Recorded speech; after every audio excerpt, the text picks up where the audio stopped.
Okay, welcome back to Executive Sessions, and real exciting to have a couple of special guests with us, Jane Sidebottom and Phil Arra, who work with us on some of our boards of our portfolio companies. And as some of you guys that follow our podcast know, this is where we talk about everything to do with industrial manufacturing, not really focused on private equity as much. But today we're going to be talking about successfully scaling a business. And I'm John Stewart, founder and managing partner of MiddleGround Capital, and I'm your host. And before we jump into everything, we'll give each of our guests an opportunity to introduce themselves. Let's start with Jane. Yeah, John, thanks for having me. I'm excited to have this conversation with you.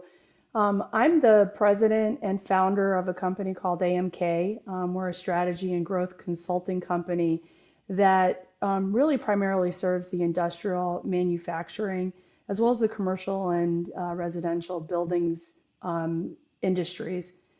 I've worked for two Fortune 100 manufacturers, so I have a really deep foundation in manufacturing. And worked with approximately 50, mostly middle market manufacturing and service companies through my company, AMK. And as you mentioned, I've served on a couple of private equity boards as well as an early stage company. And so it's really fun to see how those manufacturers navigate growing their company. Yeah, great. Thanks for being with us. And Phil, tell us a little bit about yourself, Phil. John, thanks for having me. Great to be here.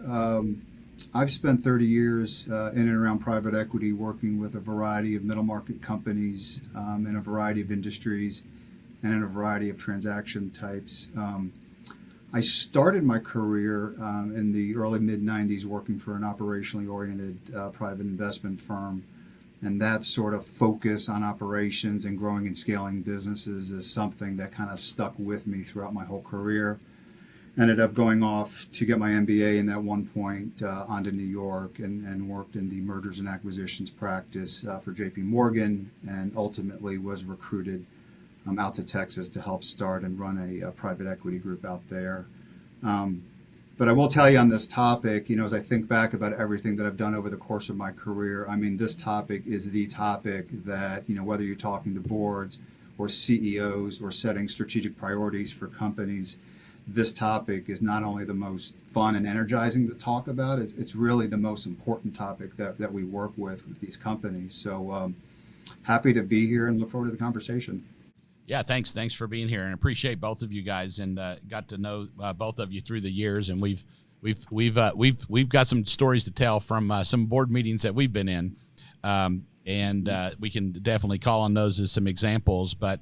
Phil touched on it. It's one thing to start a business, and have an idea and do something entrepreneurial to start a business, and grow it over time, but it's something completely different to be able to scale a business, and you see it happen so rarely.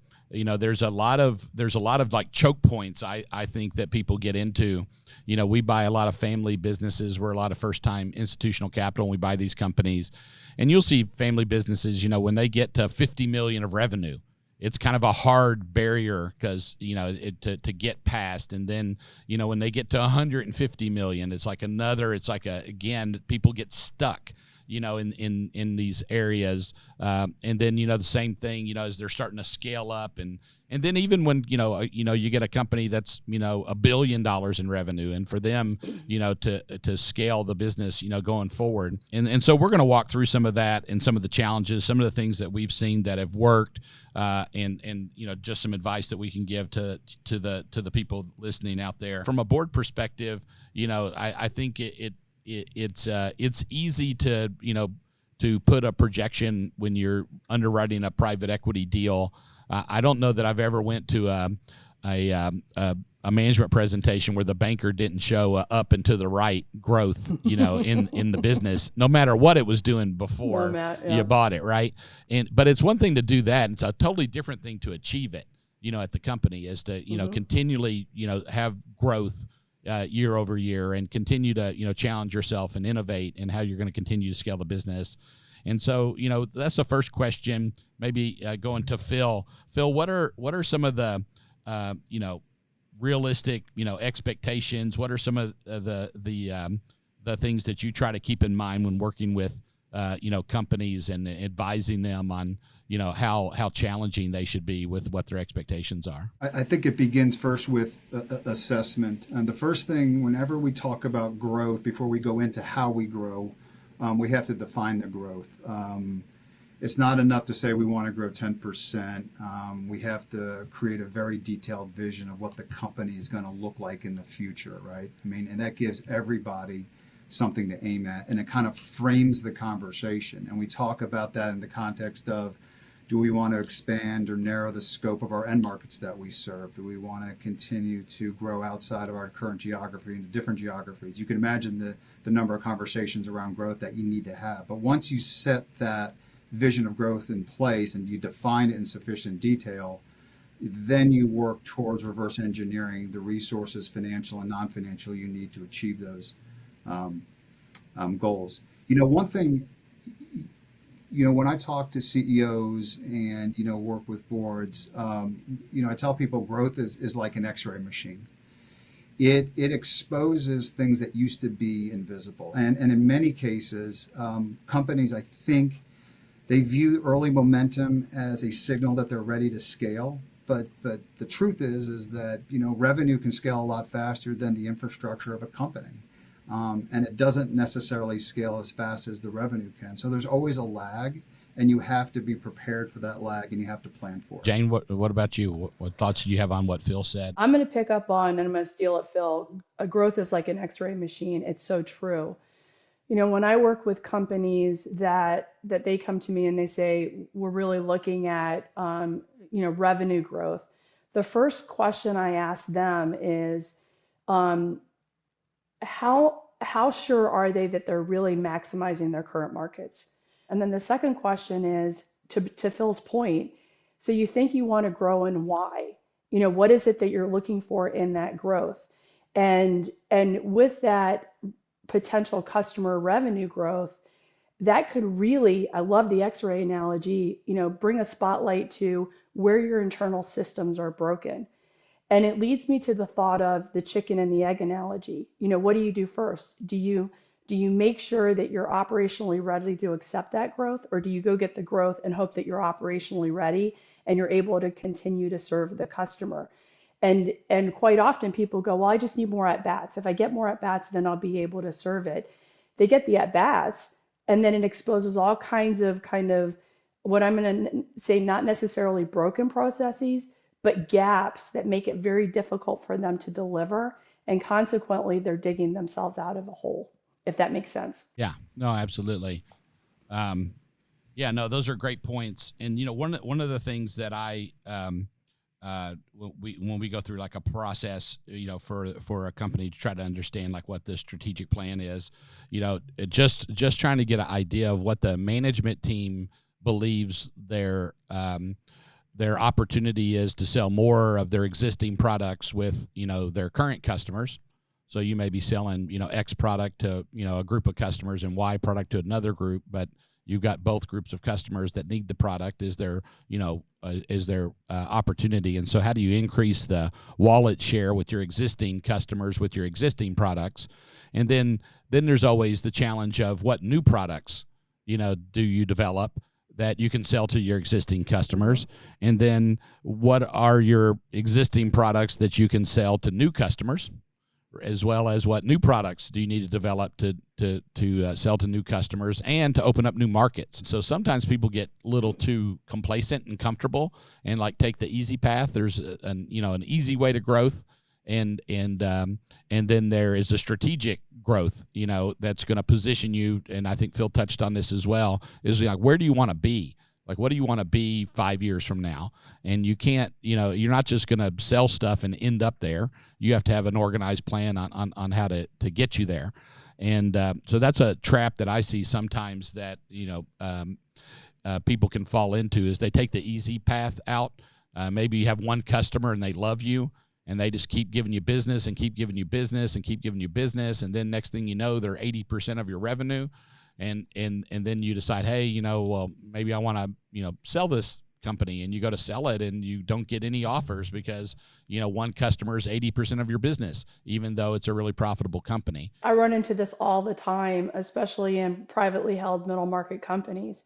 One of the first things I look at is that actual issue, John, which is do you have all your eggs in one basket that you're hoping that this customer is going to just sustain you going forward? Do you have the discipline to go and do the targeting, qualifying, and hunting to identify and develop those other customers? In my own work, from the minute that you engage with a new customer to the minute that they're giving you the opportunity to quote, just to quote, you're really looking at anywhere between, on the short side, 6 months, typically in the 12 months, you might not be making your first real sales to them until the 18 months if you're starting at a really ground level customer development standpoint. So, so that owner leaves the company, they don't have that constant development of new customers and new markets, even within their target segments ongoing. There's this lag that can happen that can last as long as 18 months where you don't have that new revenue coming in the door.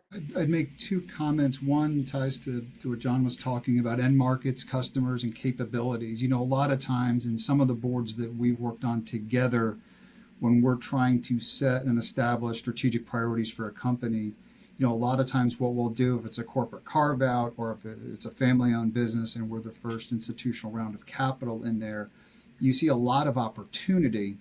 But with that opportunity comes a requirement to do a lot of hard work and invest in the business. And one of the things that we do is look at their end markets, their mix, who they're doing what for, where they're making their money, where they're not, those sorts of things. Because that's the type of analysis when people think about a business that is much more proactive than a lot of kind of legacy business owners, conduct themselves, right? They tend to be reactionary. If it's easy to go get a sale, they go and get it.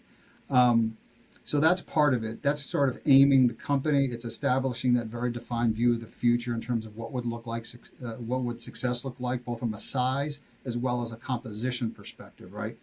And that cuts across end markets, customers, manufacturing processes, right? That's sort of a three-dimensional grid. And the other thing I'd mention is what it takes to actually grow a business. And when companies scale, the information flow and the systems in the company have to scale with it, right? I mean, that is a problem that we see time and time and time again. And it's a huge opportunity for us, in terms of adding to the value creation opportunity of the business. But two things matter with information and data flow. It has to be timely and it has to be high quality. You need dependable, high quality information. If it's high quality but it's a month out, it doesn't do you any good. And if it's low quality but I can have it today, it doesn't do you any good. Because that information is going to flow in an industrial environment from the plant floor through the C-suite up into the boardroom where decisions are being made. And so one of the first things I think that we look for in terms of how do we create an infrastructure today that will allow the company to grow efficiently is the systems in place. And so where my mind goes to that is, you need to assess the ERP or an MES system to run the operations. You need to have a CRM system in place to create a business development and sales and marketing discipline in the organization. An HR system for workforce scalability, right? And FP&A tools and resources. Some of those are tools and sometimes some of those are people. And the last comment I'd make is it's important on those projects that they're not siloed as IT projects. These are indeed IT heavy projects, but they're deep operating projects. And I think they have to be positioned as such. And so that you have to have sponsors, you have to get buy-in, you have to do all the things that we've all done in the past. But those are important steps to kind of creating that infrastructure that allows you to grow. Because if you try to grow without it, you're just going to stumble and it's not going to work out well for anyone. Yeah, so I think you make an excellent point there, Phil, around the systems, and the operating processes. When we think about what typically happens is that from an operational standpoint, we do an OpEx review and we look at, value stream mapping, all the critical processes and steps in order to be able to execute.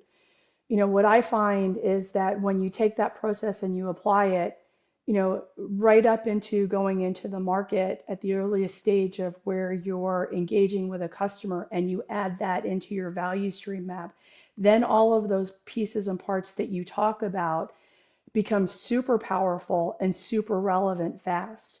And you're able to get the data on, for example, how long does it take me to develop from the minute I build a new relationship to the minute I execute an order, and all points in between. It gives you a really good visibility to what it takes to really truly operate that business, and to generate that revenue.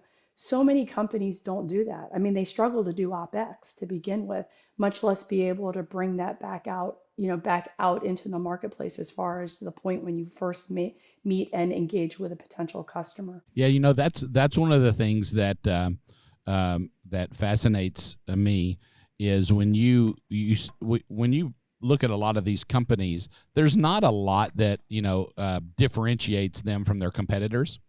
And when you look at like a market and they may have 20 different players, and you look at from the top one to the bottom one, at least from like a revenue standpoint, and you start to look at them, but one thing that you see a lot when you see these companies that are successfully market leaders, they all pretty much have the same technology and systems. It's the adherence to the technology and systems that make the ones that are at the top the ones that are able to kind of lead the market. It's just a better, more disciplined process. It seems like most companies that we see today have some type of ERP system in place, and most of them have some type of CRM in place. But you would think that look, costs go up every year. You would think it would be natural for people to roll the standards in the system so that when they're quoting products that they have the most up-to-date raw material prices and labor prices and overhead absorption numbers in the quote in the system, right? And they use the system in order to be able to do that. And for whatever reason, we will find that it's been 5 years since we rolled the standards, and they're having 150% variances in the OpEx line, to the cost of goods sold line, and then there's no way to really know exactly what your true margins are on the products that you're selling. And if you can't know that after you manufacture it, how are the salespeople supposed to know when they're out there selling it? But when they do get it right, when you have a team that they're updating their standards, they're disciplined on pricing. The sales team has very clear role and authority, and it's they can only approve pricing to a certain level, and then it's got to go to the next level. When all that works great, those are the groups that you see that are kind of differentiating themselves and growing in those markets. It's not just having the systems, it's being disciplined with the use of the systems. We recently did a survey across the portfolio and internally, and we have a CRM system as well. And the average use of the applications in the CRM system was 10%. I was going to guess it's less than 20. Yeah. Yep. 10%. 10% of utilization of what the capability of the system had, the information in the system, the people using the system, people, that, they've got their own Excel sheet because they don't trust the system because the standards aren't right. And so now they're using something outside the system to determine, their pricing or to determine the customer, quote. And that can be good and bad. You can be overpricing yourself to the customers and you're not winning business. And then you can be winning business with too low margins. Well, I think, John, first of all, I had the opportunity to go to the MiddleGround, I think you call it the purchasing and sales retreat, and which was an incredibly eye-opening experience for me, and also reinforced some things that I had been thinking about. The first one is this: you need to have purchasing in the room. You need to have sales in the room, having the same conversations about the same customers, the same markets. They need to be operating with the same data. And it's okay that they have a different perspective on the data and what the data means for them, but they need to be talking about that perspective. And that was one of the things that I saw play out live and in action as as putting purchasing people or sourcing people in a conversation about how you have a C-suite conversation with a potential buyer was really fun to watch, because they don't often have to play that role, and they could see how hard it is. And then conversely, having a salesperson kind of talk about how you're being held to forecasting levels and how you level load the plant. Again, they don't often have to worry about that. I think there's something really powerful there. There's all these, ERP systems pump out all this data. And what there's real opportunity with having someone sit down and have those types of conversations internally about key customers, key markets, raw material pricing, and doing it on a more regular basis than every 5 years. Because what you don't realize is you could be leaving, diamonds in there that bring value to your end user customer. Because you're not having those conversations, we think it all comes down to being the lowest price on quote day, or trying to preserve margin or profit as you're going through the production cycle. But what you don't realize is you can create differentiation with those customers when you bring those things together, and you're able to bring them time savings, value creation in their business. That's where the nuggets lie on creating value in your customer's business, just beyond being able to get their products out of your plant and on time and within their budget.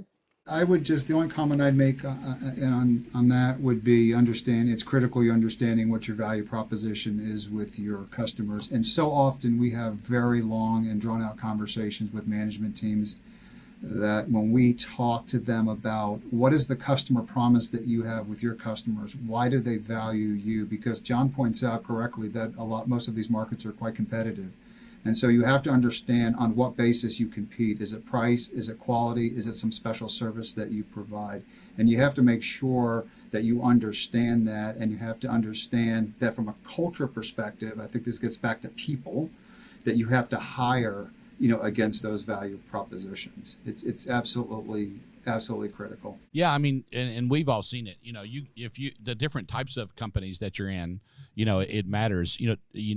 A distribution business is it's a pennies business, right? Because you're not manufacturing anything, you're just distributing. Your value proposition is able to deliver the product, to the customer when they need it.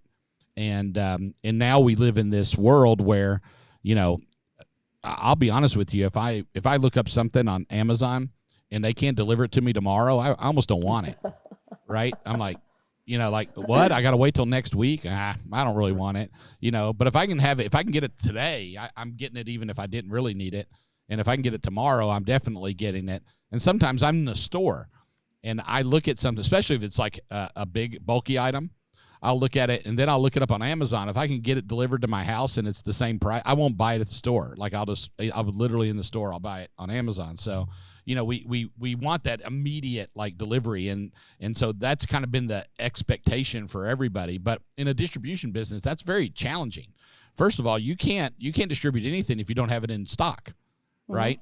And being able to know what to have in stock, so that you can meet the demands, of people with those products. But you're making your money on the margin. It's these really small pennies that actually matter, and so the attention to detail is really high in a business like that. And Jane brought the point up is knowing where your value proposition is to your each individual customer, so that you can maximize that opportunity for each one of them. It's just so important, because if you don't have good communication and conversation, maybe your customer is going to run a Thanksgiving sale, and you don't know about that. You don't know what products they're going to put in their promotions and everything, and you don't have the infrastructure built up. You didn't order enough inventory for it, and you're not going to be able to take advantage, of that opportunity, that they have and that they're providing, for you to sell your products through. And just to pick up on that, John,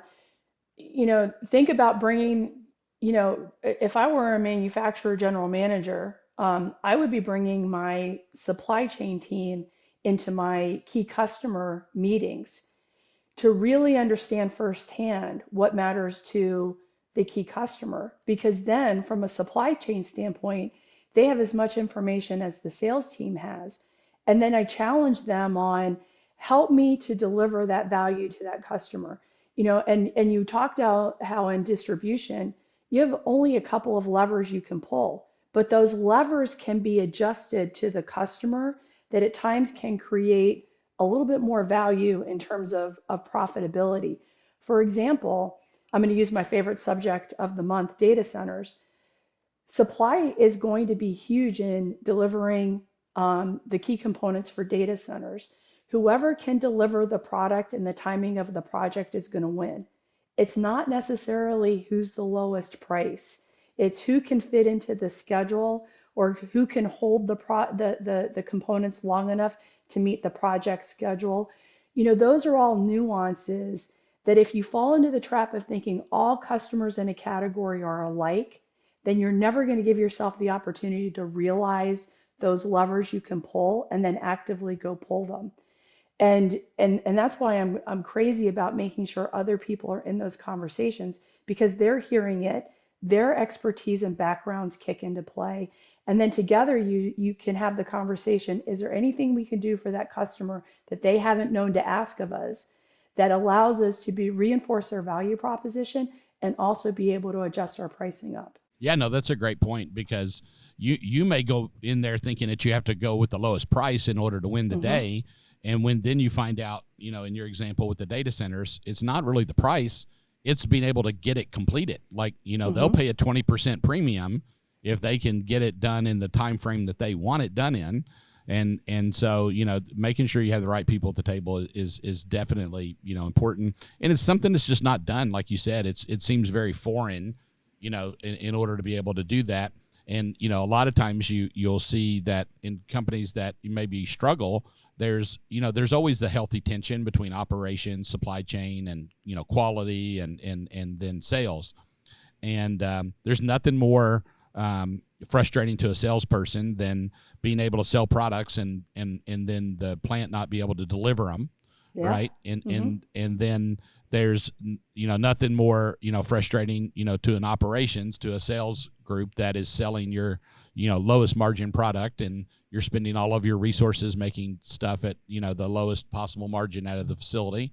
And then for the supply chain guys, there's nothing more frustrating than an operations team that doesn't, plan their processes and needs everything, expedited and last minute, which increases the costs, of what have been negotiated and like the standards, or salespeople that, aren't able to give you like a predictable volume so that you can, do the supply chain. So, having those multifunctional meetings and getting everybody in the room together, and, being able to have a supply chain person hear the salesperson say, hey, look, we're losing out on this opportunity every time because, we're not even in, competitive because our lead time is too long or our pricing's too high.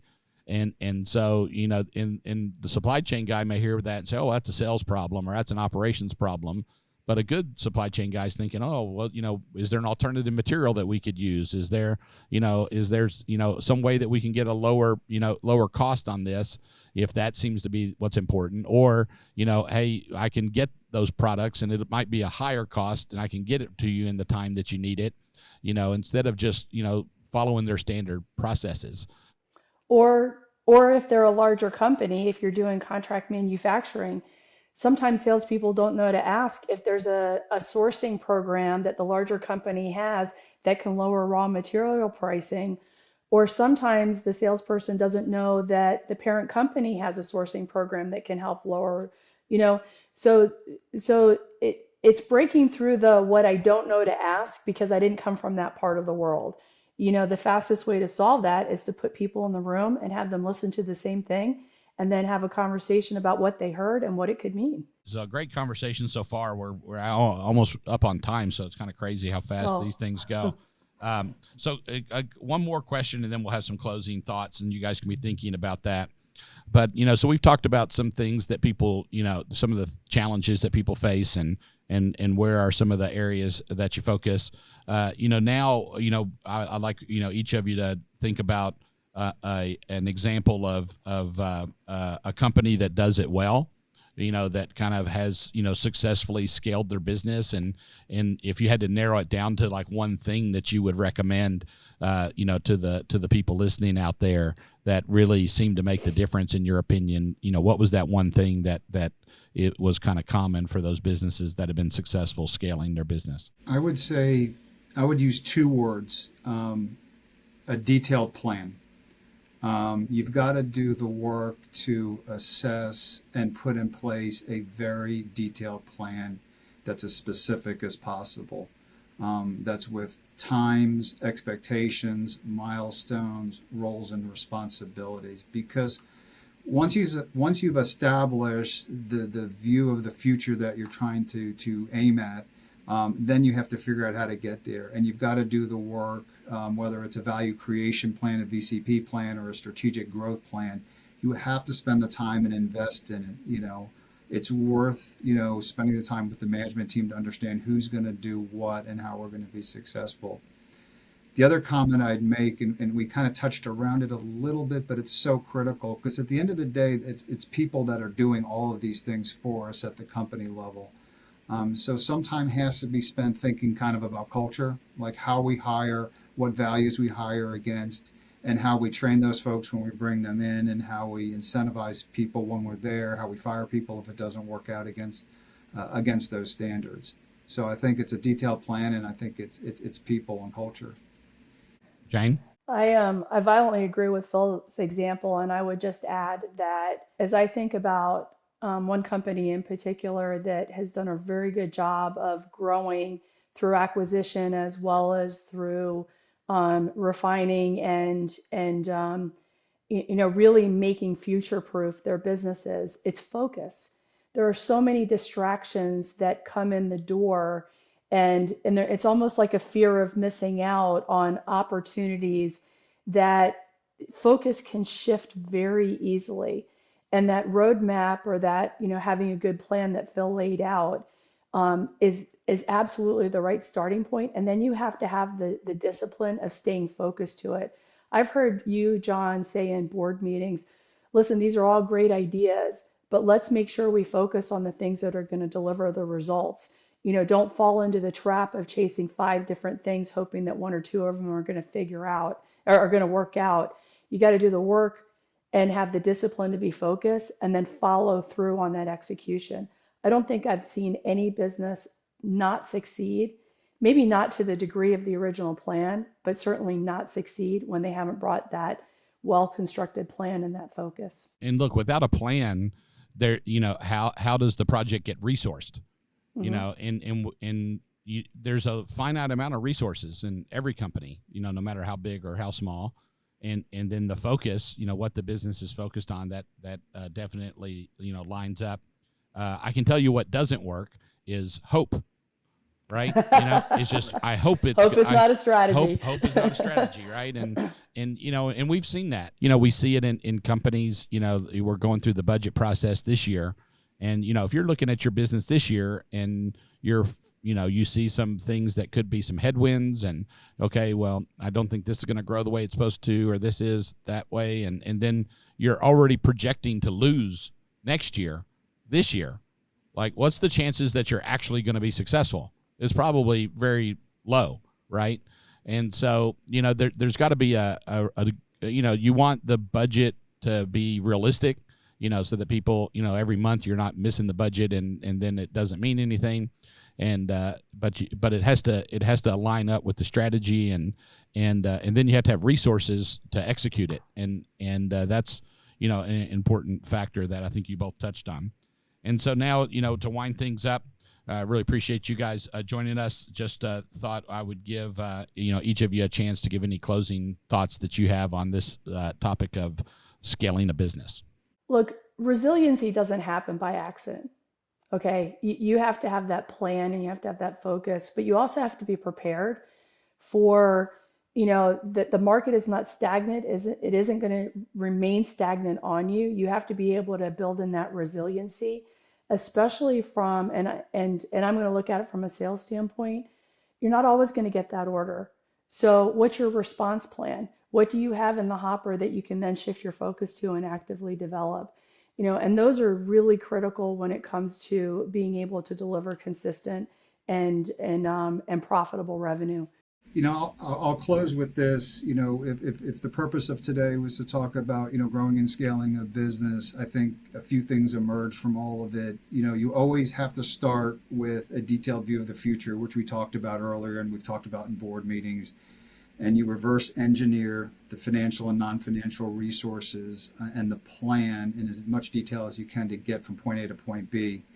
And I jotted down a few things about successful scaling and growth. And we talked about some of them today. One, we've talked about a detailed vision of the future. Two, a strong operating system. Three, we haven't touched on it, but it's important, the importance of structured communication within the organization in terms of values and plans. Empowered managers and incentive plans. We have to get incentive plans right, because if you show me an incentive plan, I'll tell you how people will act and behave. And then data that provides real visibility in the organization. If you do all of those things, you should be able to grow your business quite successfully. Again, I think this is probably the most exciting and fun topic that we can talk about as a group. And every conversation we have in every board meeting or management presentation comes back to, how do we grow the business? At what cost? How risky is it? And how are the opportunities perceived? So, appreciate the conversation today. This has been great. Yeah, great. Thanks, and thanks for joining on this episode of Executive Session. And we hope that you guys will tune in and let us know if you have any thoughts of anything else that you'd like to hear us cover. Thanks.